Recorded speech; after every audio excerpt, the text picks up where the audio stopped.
We're on page 60. Siman Dalet, Yud Bet in the Halakha Bra. Mei hanetila, the water you can use for washing your hands. Ukli hanetila, and which kind of kli, which kind of cup or vessel you could use to wash your hands with. 60. Yeah. Where? Oh, you're down. In Yud Bet. Oh. That's Yud Bet? Yeah. This is total. I'm reading from the bold on top. Oh. Yeah. So tov lahakpid. It's good to be Okay, yeah. Strict or to be cautious or to be careful. Betilat yadayim shacharit, regarding the washing of your hands in the morning. Al kol hadvarim shetzachim lahakpid behem, and all the things that you must be careful about. Betilat yadayim leseudah, when you wash your hands for a meal. Usually, all the things, the halachot that you have to do when you wash your hands for the meal, you should be careful to do them also here. I mean, there seem to be some things the poskim say you only need by washing your hands for the meal. But the general halakha says, also in the morning, let's do those things. For the meal, you mean on motzi? Yes. But the washing for motzi is different than the other. Right, but regarding the same halachot, if Kagon, for example, she told he should wash mitoch kli, from a cup, sheino nakuv, which doesn't have holes inside of it. No sieves. Right? No holes, no cracks. V'yeh b'mayim shiur revi'it, and there should be a revi'it of water inside of the cup. A revi'it today is somewhere around 3.5 ounces. It's not a lot. No, you need a revi'it on each hand. It's not very much. It's not very much at all. If you see the monstrous amount of water that we wash our hands with today, No one had ever had that much water luxury, to spend. yeah, especially in a desert region. This has practical ramifications in halakha regarding making the bracha first, later. People would like to say, I'll give you an example. The whole logic of someone who says you can make the bracha after you wash your hands is based on the Rama. The Rama, who bases himself on the halakha, which says you are not allowed to eat bread until you dry your hands. Why? Because the hands on the water on your hands are still tameh. Right. And so long as that tameh water is still on your hands, you cannot eat bread. Okay, that's where the Ramah gets his idea that you can make the blessing after you wash your hands. Listen carefully. 2 halachot later, Maran writes, all of what is said above only applies in a situation where one washes their hands with less than a revi'it of water. Because that means that you've washed your hands, but the tameh water is still on your hands. But if you wash your hands with more than a revi'it of water,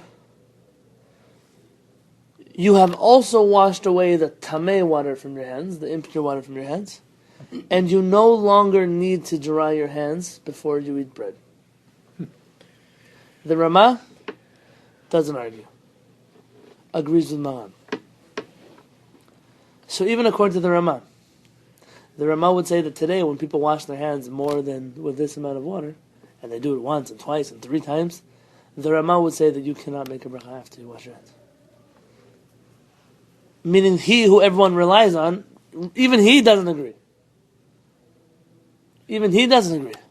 Now, is a revi'it enough to wash the whole hand or just the fingers? It's an interesting question. Why less than a revi'it? Practically, that's what people had. And where do you have to wash? Pretty much this part down. Right. Yeah? Not like... One reason I ask is because, of course, on Kippur and Tisha B'Av, you can only wash up to the fingers. It says only, but are your hands considered to be clean? Yeah. Clean? Yes, because that's the bare minimum. Meaning we're saying bare minimum, not more than that. But what did I just say about the bracha? According to the Ramah, he only says you can make a bracha afterwards when you wash with less than a revi'it, but not when you wash with more than a revi'it. So here's the problem. There are people who study halachot from the Shulchan Aruch, and they refuse to translate those halachot into the situations which we have today.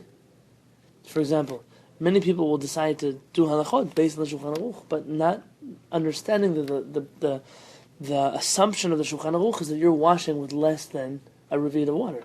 But the moment you wash with more than a revi'it of water, The halakha has changed, but you haven't changed because they refuse to change their thinking. And this is going to be a problem. There's a problem with people who learn halakha but don't understand the art of halakha. We mentioned that phrase a lot, the art of halakha. This is a classic case, a classic example.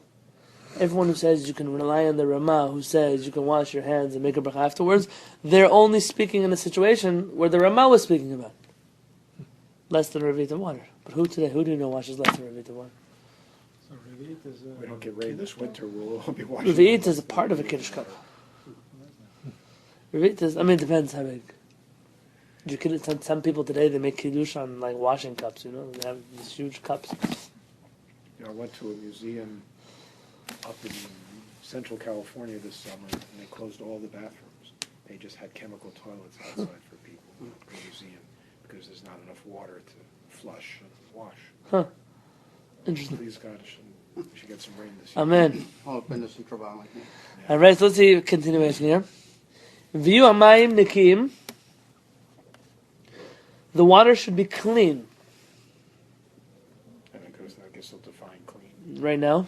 Shelo nishtaneh marehem. That their appearance has not been changed. They're not cloudy. They're not dirty. They're not filled with food coloring. Whatever it would be. So if you took like river water and it's kind of muddy because it's a springtime. It's interesting. We're going to go into these specifics of the halachot. It could be that you should wait. It could be that you should wait till it settles and then wash your hands with it. It's supposed to be at least drinkable for a dog. Right. V'shelo na'asta b'hem melacha, and they should not have done any kind of work with this water. Meaning, it can't be water that's clean they wash dishes with. That's no longer clean. It can't be water that somebody used to wipe down the counters with. It can't be water that someone used to mop the floor with. It can't be water that's used in a machine to cool it down. All these waters are not good for Netilat Yadayim. Makes me think of the whole mikveh thing. Go there, huh? It makes me laugh when you say a dog can drink, because dogs are notorious to drink out of the toilet bowl. Vishpoch hamayim al yadav. You should pour the water on your hands, mi kocho, from your own strength. Meaning you should be the one pouring the water, not that they should just be pouring on their own. V'chule, etc.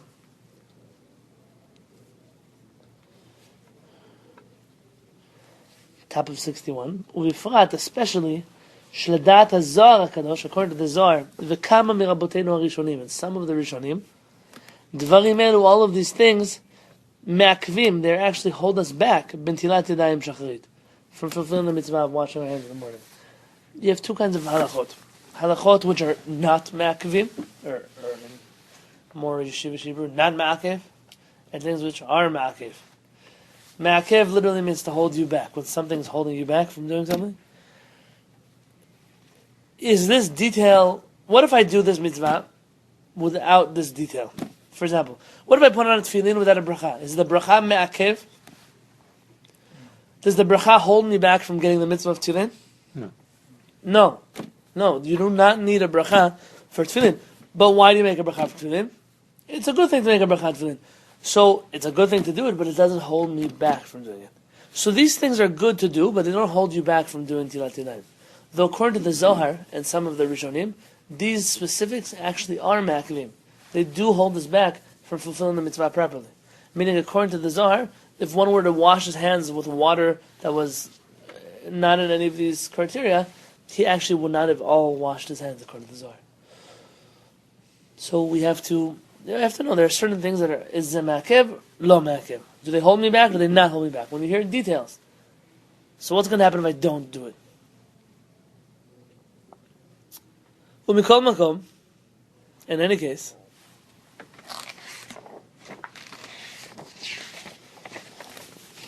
what if you can't be particular about one of these details? Kagon she'elo mespeak mayim, practically you don't have enough water. Right? O she'elo clear, you don't have a cup. O she'elo mayim she'nasta b'melacha, you don't have water that have not been used for any use. V'chayotze bazeh, or anything similar. Says of David Yosef, he told Yadav b'mayim elu, you should wash your hands with this water that you have anyways. ורשאי להתפלל שחרית, לאחר מכן you're allowed to pray שחרית afterwards, על סמך נטילה זו, based on this נטילה.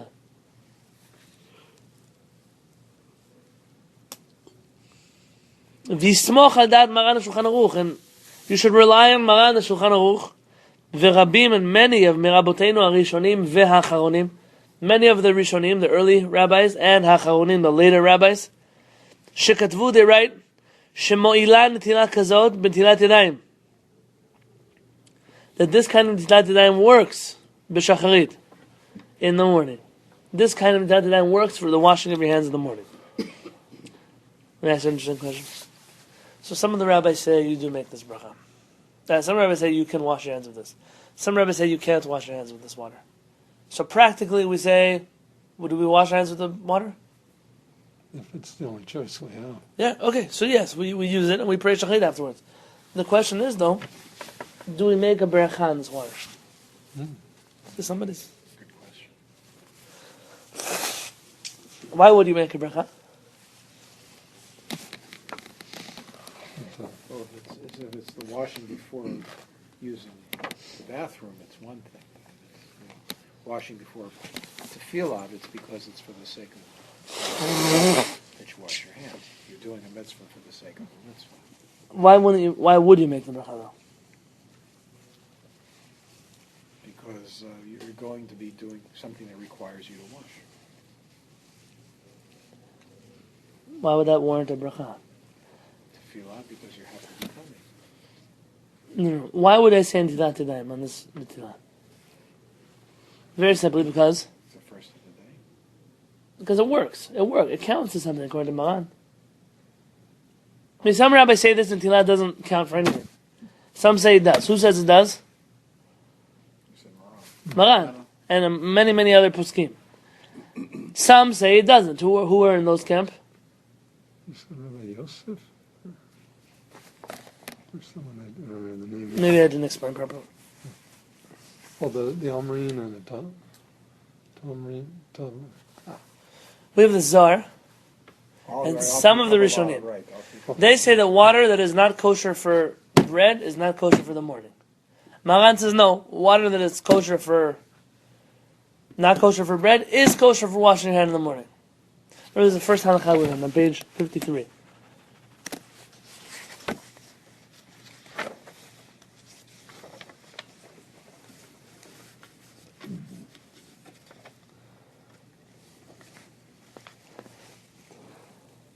Maran says, "Mayim hapsulim netilat yadayim." Water which is not kosher for netilat yadayim, the suda for a meal. It's on the page. Ksherim netilat yadayim tefillah are kosher for washing your hands for the tefillah. Miubat yesh mishomer. There's someone who says, "Delo mevarech alai." You should not make a blessing on this water. Let me just grab my Mishnah Berurah.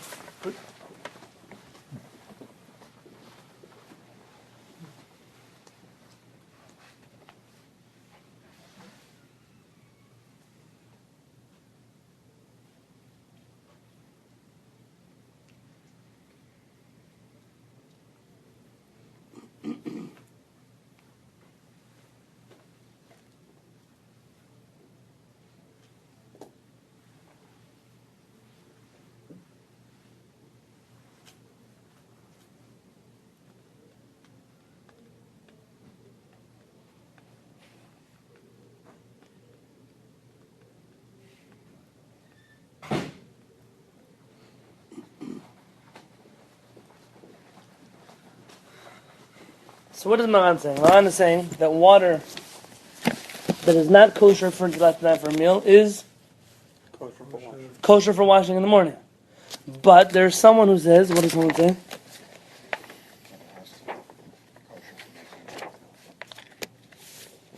No, what did Maran himself say? Mihu, but, what does he say? Page 54.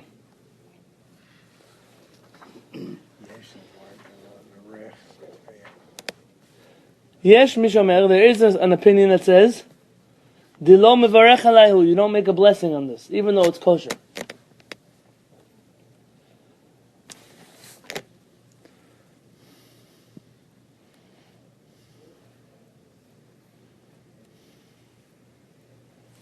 What do you think? What's Maran's opinion here? Like the Zohar or like the other rabbis? Is this water kosher for a meal? Is it water kosher for a meal? No. Is it kosher for the morning? Yes. Yes. Should he make a bracha on it? No. So he's in the middle. What did Maran say? Answer that last question again. Does Maran say not to make a bracha? I think he said don't make a bracha. I don't think he mentioned it on page 60. You can wash your hands, but no bracha, correct?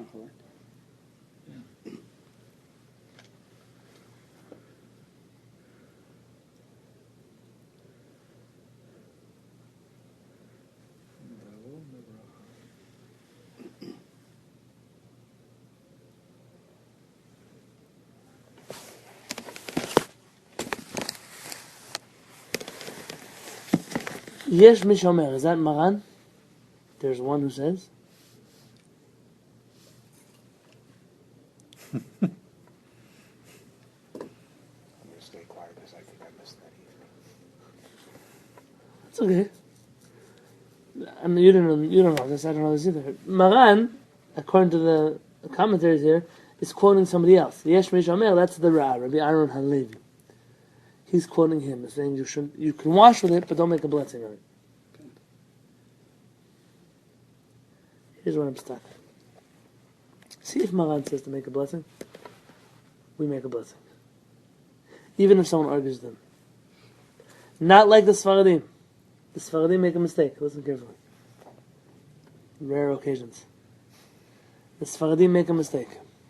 The Sephardim have a rule called Sabal.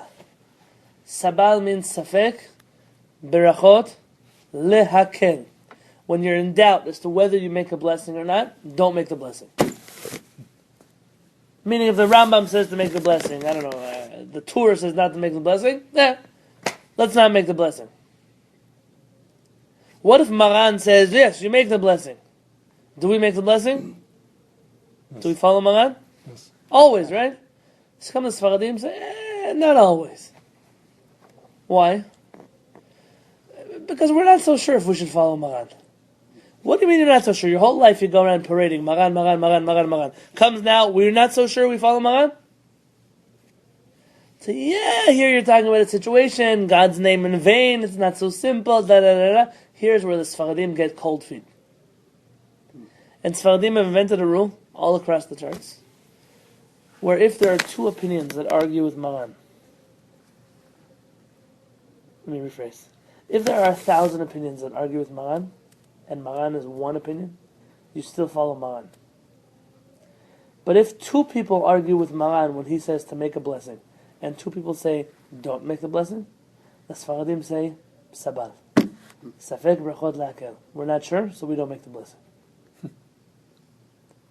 Tell me, how disappointing is that? So the opinion two outweighs the opinion two outweigh the opinion of thousands. Well, of Maran, for the Sephardim. That or which two? No, not really. I would follow Maran. I would follow Maran too. Says Rav Peretz, I would like to see them put me in Gehenom for following Maran. Rav Peretz is a line that he says always. I want to see them put me in Gehenom for following Maran. So here's what you have. You have the Sephardim, like Rabbi Badi Yosef, whose your is today or last night or whatever it was, who convinced the whole world they always follow Maran. But they don't tell you except for when it comes to blessings. And someone argues with him, we're not so tough on keeping to Maran. Rav Peretz says, no, I follow Maran everywhere. Maran says to make a blessing, I make the blessing. So here's the question. If Maran hears of the opinion to make the blessing, do we make the blessing? What if this Yesh Mishomer, this other person, is not Maran? Maran's just quoting him out of courtesy. So the Ashkenazim would say, I don't know, whatever the Mishnah Berurah says, or the Ramah says. Fine, let's put them on the side. The Sephardim would say, listen, Sabal, someone argues with Maran, what can we do? We don't make the bracha. Why? It's better to be quiet in a place of doubt. Fine, you lost the Sephardim. What if Maran, though, according to us, who we follow Maran on everything, we have to now figure out, does Maran hold you make the blessing or don't make the blessing? He holds it works for washing your hands, but do you make a blessing? See, on one hand, I would say that Maran doesn't agree with his opinion, or else he would have written it as his own opinion. Yesh Mishomer, he's referring to someone else. I say to make the blessing, he says not to make the blessing. But he doesn't say that I say to make it.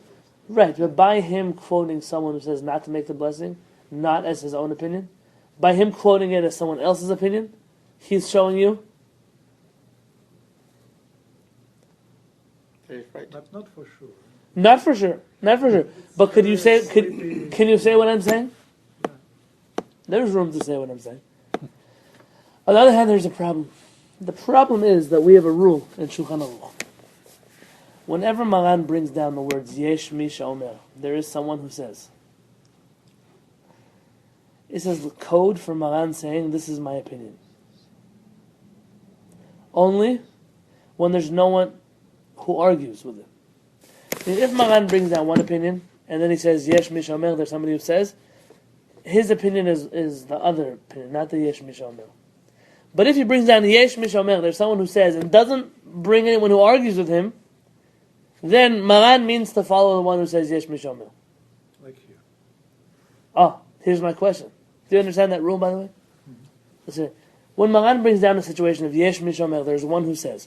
If he brings down a situation and he doesn't bring that anyone else argues with that opinion, that's Maran's opinion. But if Maran brings down Yesh Mi She'omer and then another opinion, his opinion's like that other opinion, not like the Yesh Mi She'omer. What's the acrostic of Maran again? Sorry for asking. Maran means our master. But also, Matayim Rabbanim Nismach, he received smicha from 200 rabbis. Yeah. So Maran is going to be very tricky over here. Because Maran brings down the Yesh Mi She'omer. Does he bring down an opinion that argues with the Yesh Mi She'omer?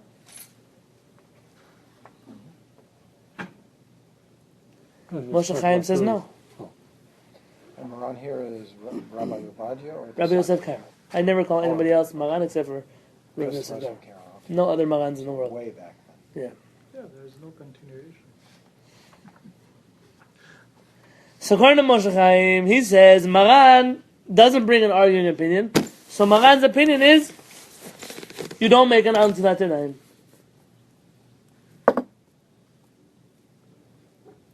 But if you go with my logic, like what I said before, that Maran says this water is kosher for washing your hands. And then he says, and there is someone who says that you don't make a blessing on it. It could be that in that vague language of Maran, he's leaving room to say, but I would say that you do make a blessing on it. That's what Maran is trying to say. And according to that, the Sephardim still wouldn't make a bracha, because it's a question of doubt. But according to me, if I could prove that Maran is of the opinion to make a blessing, then I would have to make that blessing. Can you? Why did it make it so vague? So can you make a proof? Can I make a proof? So we say the blessing or no? Hmm? We say the blessing. I think we're not there yet. We're close.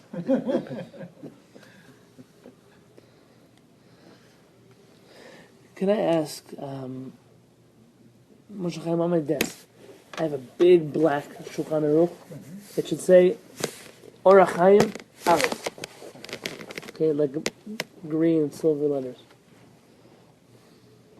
Never mind. Shabbat sent someone to a black book. I think it was the guy with the white shirt and the black cape. Oh, him. Yeah.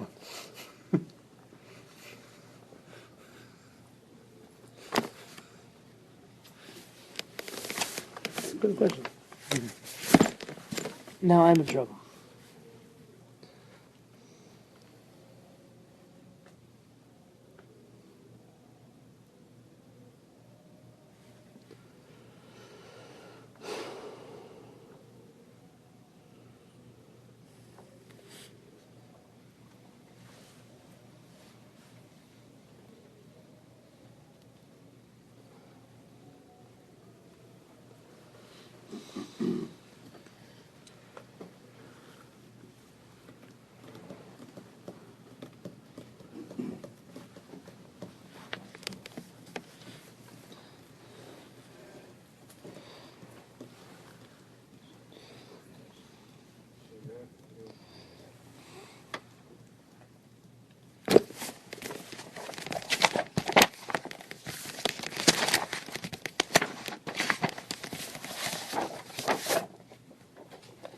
and you got lost.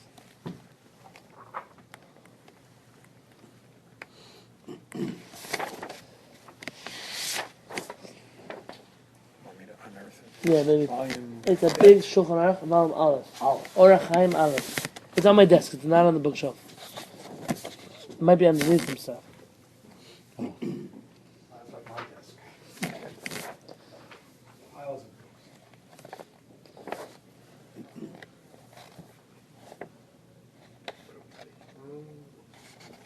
Give me a book.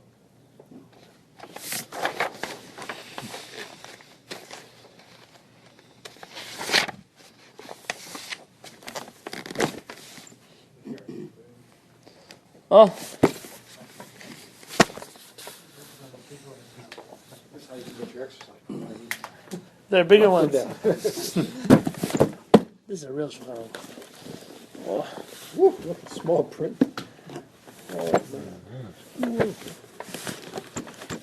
It's more complex than a computer. say that again. Code of the world.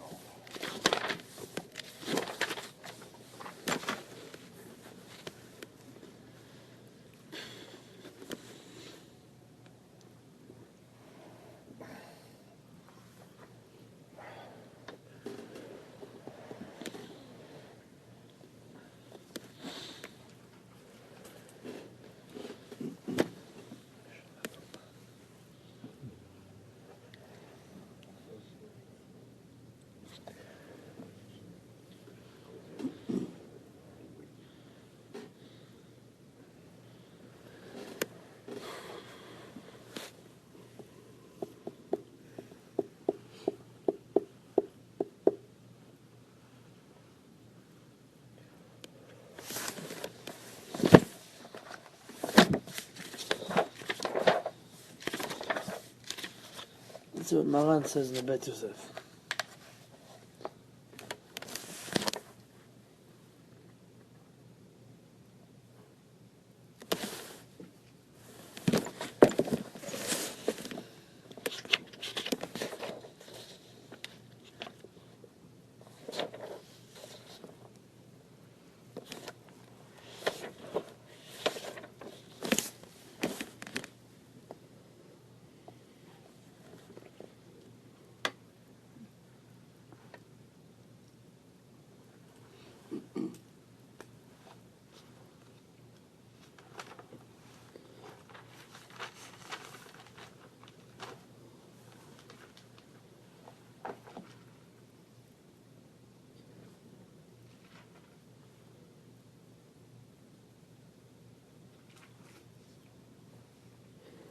Okay.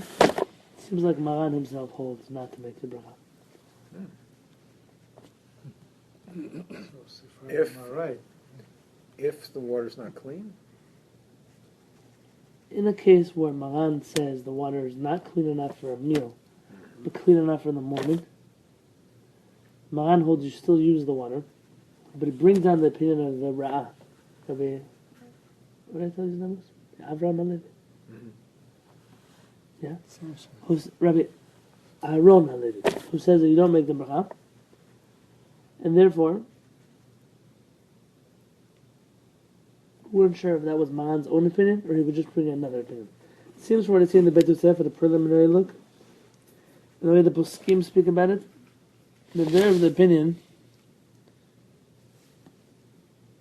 that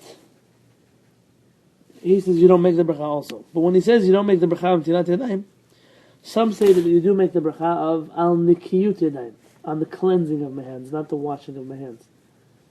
Some say that's what Maran means by the fact that you don't make a blessing. You don't make the blessing of Al Tilat Yadayim, but you do make the blessing of Al Nikiyut Yadayim, on the cleaning of my hands, a more generic blessing. do you know anyone who does that? So we're going to see now.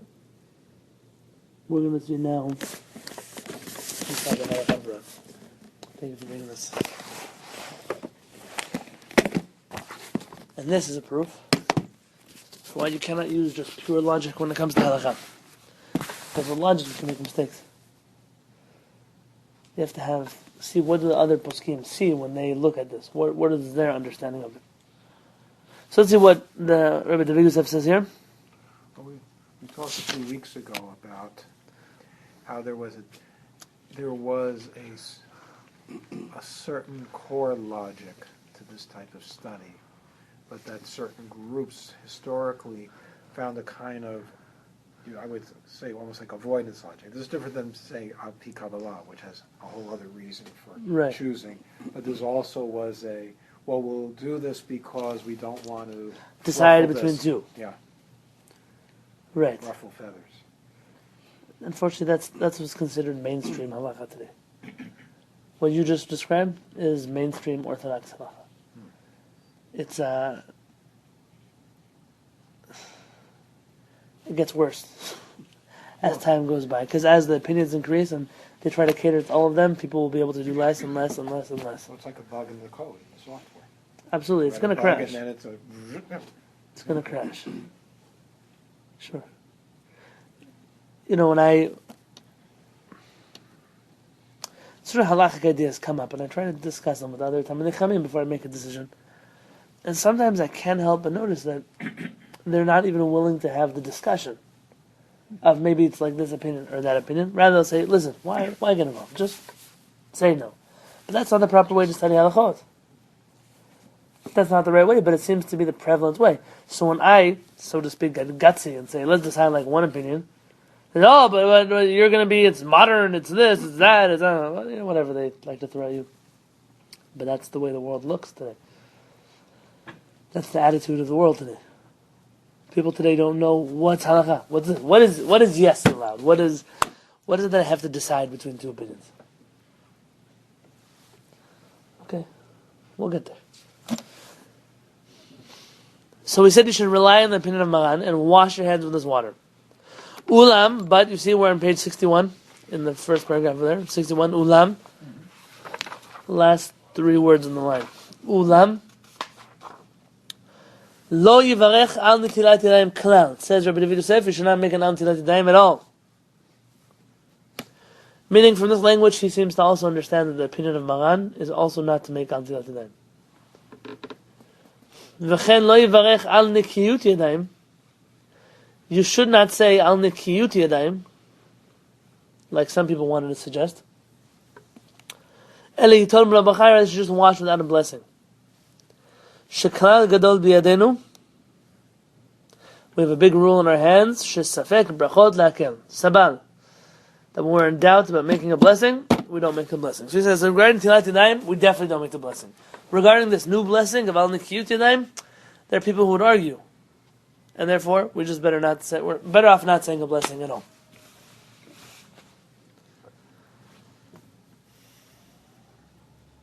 Everyone agrees? Yeah, makes sense? Let's ask you a different question. Okay, so you didn't have the right water. You had dirty water, whatever you had in the morning. You finish praying, you drive back to town after your camping trip, and now you're in a 7-Eleven. I don't know, you have water. Should you wash your hands again? You mean after praying? Yeah, because the water that you had in the morning wasn't sufficient. It really worked only... But you're washing before prayer. It's not the idea of washing as a ritual in itself. Right, but you still have to wash at the beginning of the day, meaning you still didn't really fulfill that washing according to all opinions. So would you go back now and try to wash again? Yes. I Just don't. clean water right this time. Yeah. No, I don't think you need to unless you're going to eat. Well, the question is, And we finished food. So You're why do we talking wash like it? Jack now. Yeah, that's what I said. But you say there's an inherent reason to wash. Right. There are also two washings in the morning. One is for removing the impurity from your hands, and one is for preparation for prayer. Yeah. So let's say you did one of them, but we still... well, you already prayed, so you were allowed to pray, so there's no need to do that again, that aspect. But maybe you like to still have pure hands according to all opinions, which you don't. Some rabbis would say you were not allowed to pray. So why, for not for mincha, make sure your hands are completely clean according to everybody? Okay. But is it right approach to satisfy all our opinions? If we decide to go by Maran, go by Maran. We never finish if we will try to satisfy everybody. Cleanliness and tefillah. I did Netilat Yadayim, I did make if you didn't... See, you're asking something which was already a question, which is, you already prayed with water that's not acceptable to say a bracha on. According to No. according to the Zohar and the Mekubalim. According to Maran, you wouldn't make a bracha on it, but it was acceptable to pray with those hands. So wouldn't you like to make the Mekubalim happy?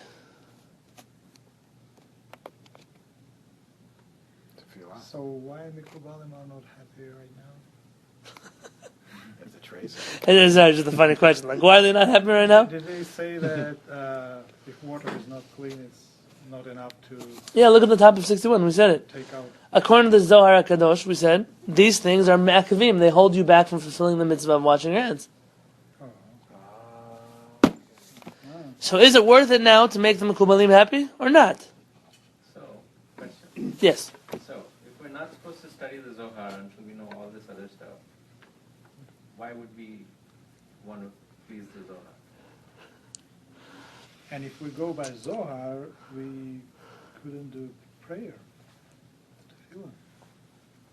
So either we follow Zohar or not. If yes, then we cannot do tefillah. If no, then we already did tefillah. Well, we have to understand why the Zohar says you can't. It's deeper than just the water. But we are not at this deepness yet. Everything has a source and a reason to it. It is not a thin air. This question is going to come up over and over and over and over again.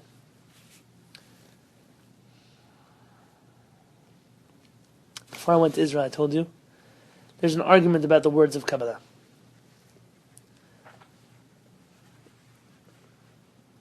The Sephardim of today are obsessed with it. Obsessed with Kabbalah. They try to follow the Kabbalah everywhere. Zohar, Ari HaKadosh. The Ben Ish Chai perhaps was the reason why this happened. He mainstreamed Kabbalah, not just as a philosophy or theology, but into practical observance for the masses, not just for the Mekubalim. He felt it's a time of Mashiach, that's what needs to be done. The Ashkenazim, similar. They also have become recently into things according to Kabbalah, but on a much more reserved basis. Only where the Mishnah Berurah, the Chavetz Chaim, quotes the Zohar, do they feel that that's now for the masses to do. But in a situation where the Chavetz Chaim does not quote the Zohar, it's only for Mekubalim to do. Then you have a third opinion of Rav Masas. Rav Masas tells us, he's the chief rabbi in Morocco, later the chief rabbi of Yerushalayim.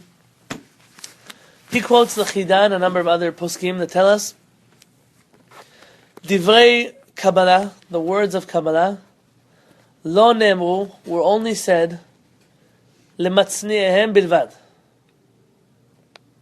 In Hebrew, Ela Lematzni'ehem bilvad. They were only said to those who are actually Mekubalim, but not to your average person. Only a Mekubal is allowed to follow the words of the Kabbalah. A normal person should follow the normal path of Judaism, which is halakha. So Simcha's question, and your question, is going according to Rav Masas. But according to the mainstream Sephardim, and according to many of the Ashkenazim, in a situation where you can easily appease the Mekubalim, why not? Rav Masas will tell you why not, because it's not for you to deal with. But not everyone agrees with that opinion. So when I was in Israel, I asked Rav Peretz. What to do when there's a machloket between halakha and Kabbalah. He said, give me an example. Rav Peretz never likes to give answers.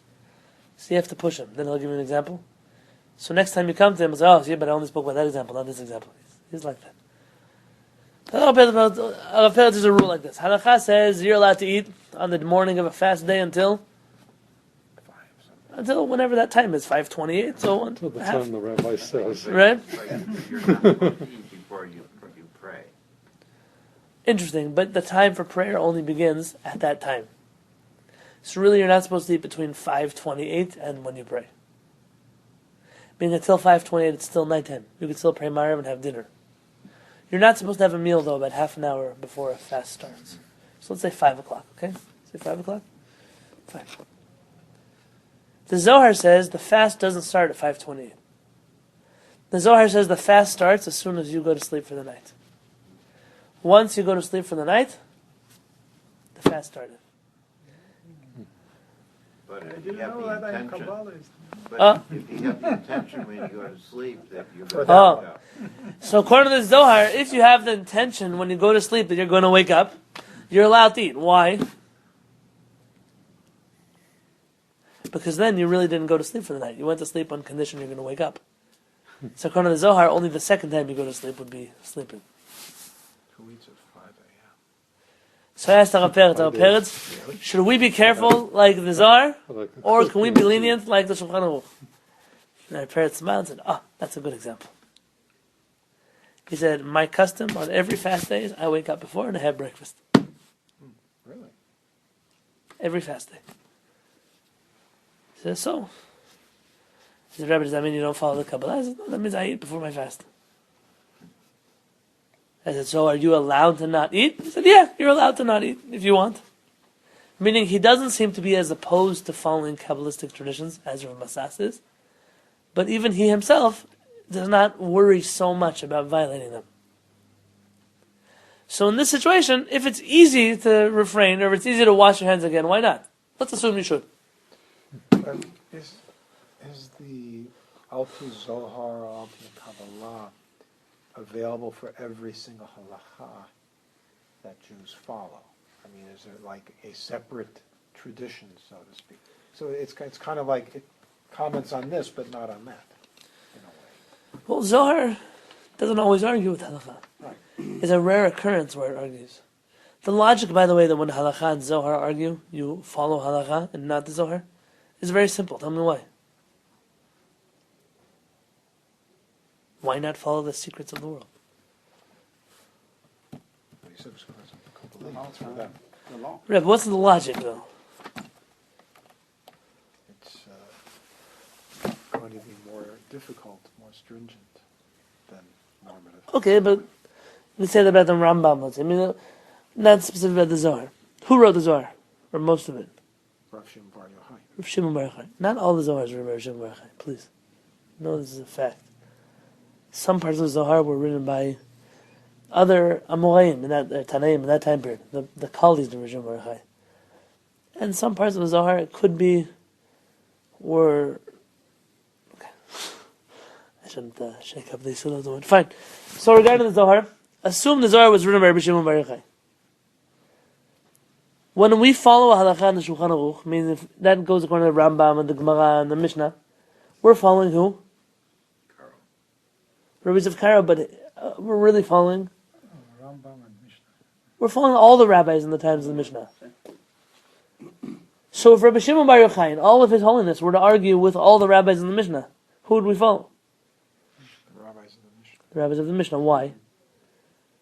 It's not because Zohar is less important than halakha, but rather with a very simple occasion. Majority and minority, who do we follow? The majority. The Zohar is almost always a minority opinion when it argues with halakha. And therefore, the logic behind saying that only Kabbalists should follow that opinion would be saying because you're a student of Rabbi Shimon Bar Yochai. So you have an obligation towards Rabbi Shimon Bar Yochai. But everyone else is not a student. They don't follow Rabbi Shimon Bar Yochai in everything. So when it comes to this equation, majority and minority, they have to follow the majority. That's the logic behind it. That's why if someone who's not a Kabbalist were to do something according to Kabbalah that negates halakha, it would be a big problem for them. Because they're abandoning the way that we've always passed in halakha to join the students of Rabbi Shimon Bar Yochai when they're not actually students of Rabbi Shimon Bar Yochai. That's a quite interesting opinion. Does that make sense? Yes, very makes sense. See, a lot of these rules, you know the rules. Halakha, Kabbalah, we follow halakha. But why? What's the logic behind it? And if that's true, then why can a Kabbalist follow Rabbi Shimon Bar Yochai? Why can't I? That's the answer. When we look at the rules of halakha, we have to come out to the bottom line.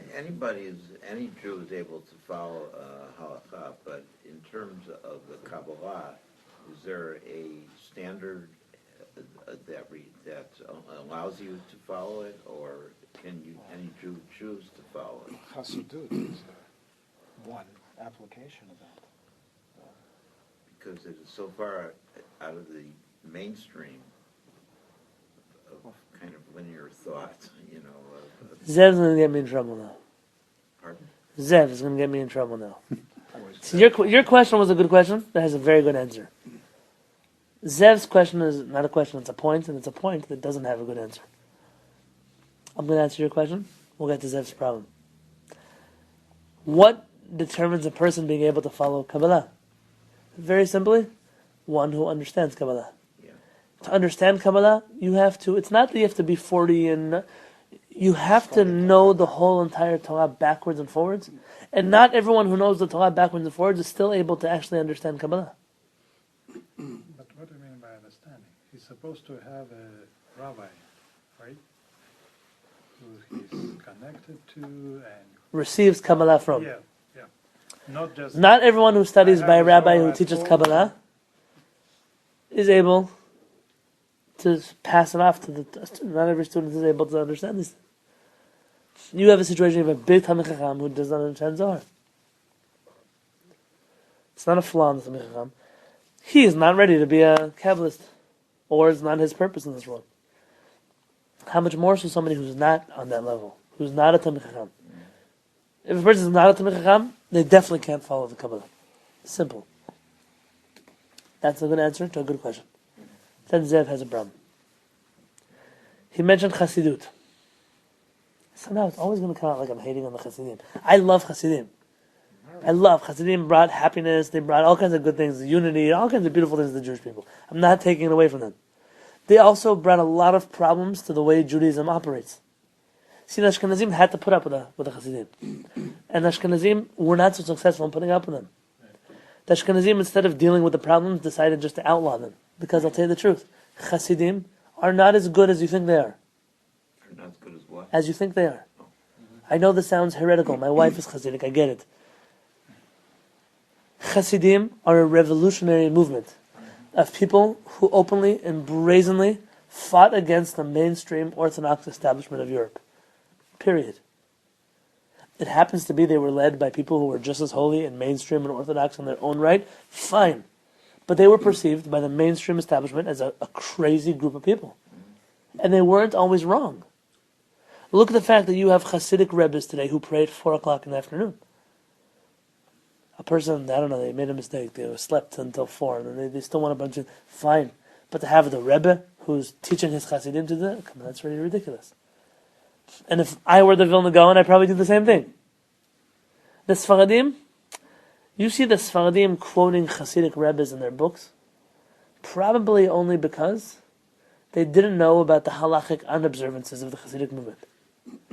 They saw beautiful works by Hasidic Rebbes, but were not aware of their actions in Europe. It could be that if the Sephardic rabbis were aware of some of the things the Hasidim were doing, they would have joined in with the Vilna Gaon in their opposition to Chassidut. Because if you think the Lithuanians are diehard about systems and halachot, you've never met the Sephardim before. According to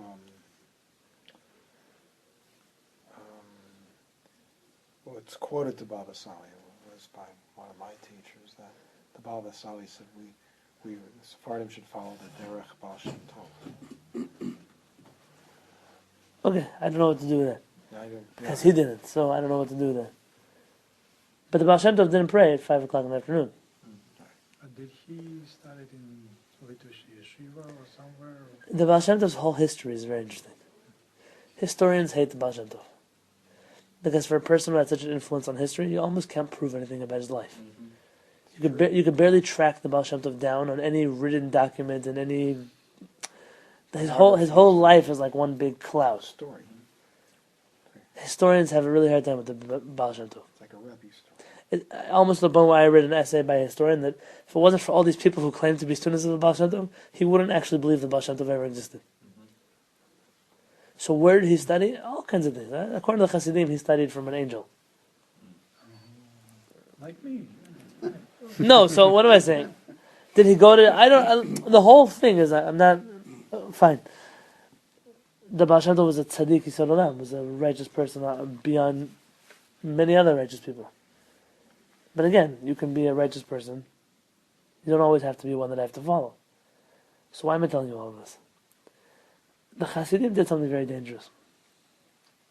They took Kabbalistic ideas and mainstreamed them. Meaning they taught people who were very simple Jews to do things that they should not be doing, at least not according to mainstream Judaism. According to Chassidut, that's the whole point. You take a simple person and make them holy. According to mainstream Jewish practice, there's an order to the world. You first study this, then you study that, then you do this, then you do that, then you end up somewhere. The Chassidim broke all those barriers. So what you have today are Chassidim telling you, oh, I do X, Y, and Z according to Kabbalah. Yeah, but the Rambam didn't do that. The Shulchan Aruch didn't do that. Yeah, but we're Chassidim, we do things different. That's a very dangerous thing to say. And that whole idea of mainstreaming Kabbalah, I don't know. I don't know what to say about it. I have a very strong Kabbalistic persuasion that I never let show. Because it's mistaken. It's easy to get swept away in passion and fun and depth and spirituality. You have to have something to ground you. And if we're not bound by halachot, we'll end up in all kinds of crazy places. Nobody knows where we're going to end up. So the Hasidim as a movement, they succeeded. Look, they're religious, they follow halachot, they keep Torah. I can't say about them that they should have been stopped and wiped out, right? But it's still interesting. They've brought to our table a lot of complications, because before they came to the table, nobody did the things they did. And now they do. And now that's mainstream. Now that's even more religious than those of us who only follow Shulchan Aruch. So that's what Chassidut is all about. That's the problem. I don't have a good answer to the problem.